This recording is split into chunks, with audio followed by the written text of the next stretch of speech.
பரபரப்பாக இருக்க வேண்டிய ஒரு சூழ்நிலை, பலவிதமான உல்லாசங்களை அனுபவிக்க வேண்டிய ஒரு சூழ்நிலை அப்படிங்கிறது துலா ராசிக்கு மறுக்கப்படுகிறது.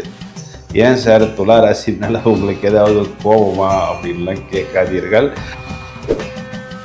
இவர்கள் எதெல்லாம் நமக்கு லைஃப்பில் ஒரு பாக்கியம்னு நினைக்கிறார்களோ, எதெல்லாம் நமக்கு லைஃப்பில் ஒரு அத்தியாவசியம்னு நினைக்கிறார்களோ, அதற்காக கடன் வாங்குகிறார்களோ, அந்த இடத்துல அவர்களுடைய புத்திசாலித்தனம் என்பது இயங்குவதில்லை.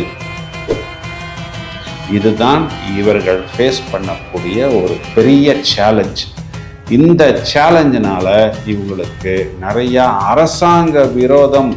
அரசாங்கம் சம்பந்தப்பட்ட நபர்களால் விரோதம் என்பதும் இவர்களுக்கு ஏற்படுகிறது. ஃபஸ்ட்டு இந்த விஷயம் வீட்டில் தெரிய வரும் பொழுது பெற்றோர்களுடைய கோபம் இவர்கள் மேல் பாய்கிறது.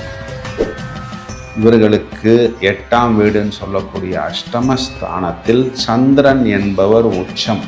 ஒருவேளை ஜனனகால ஜாதகத்தில் அது தேய்பிரை சந்திரனாக இருந்தால் நிறைய நேரங்களில் தாயின் அன்பை கூட இழக்க வேண்டிய ஒரு சூழ்நிலை என்பது ஏற்படுகிறது. குழந்தைகள் சம்பந்தப்பட்ட விஷயத்திலும் கொஞ்சம் திருப்தி என்பதை இழக்க வேண்டிய சூழ்நிலை, கடன் சம்பந்தப்பட்ட பிரச்சனை, திருமண வாழ்வில் பிரச்சனை, லவ் ஃபெயிலியர், இதெல்லாம் அதிகம் சந்திக்க வேண்டிய சூழ்நிலை என்பது இந்த துலா ராசிக்காரர்களுக்கு வருகிறது.